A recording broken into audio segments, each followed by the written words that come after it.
Hi hello வணக்கம், welcome to நம்ம கவிக்குயில். நான் உங்கள் அன்புக்கினிய கவிக்குயிலின் உறவு.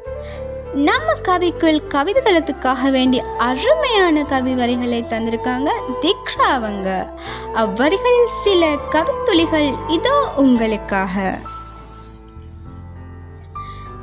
தொலைந்ததை நினைத்து வருந்தியது போதும், இனி இருப்பதை தொலையாமல் பார்த்துக்கொள். கிடைப்பது அரிது, அதை விட பெரியது கிடைத்ததை தக்க வைத்துக் கொள்வதுதான் என்பதை உணர்ந்து கொள். உன் வாழ்க்கை பயணம் சிறப்பாகும். அருமையான வரிகளை தந்திருக்காங்க கவிக்குயில் கவிதை தளத்துக்காக வேண்டி. அவங்களுக்கு நன்றிகளும் வாழ்த்துக்களும் சகோதரி. மற்றொரு அருமையான வரிகளுடன் சந்திக்கும் வரை உங்களிடமிருந்து விடை பெறும் நான் உங்கள் கவிக்குயிலின் உறவு and editor Rizkan.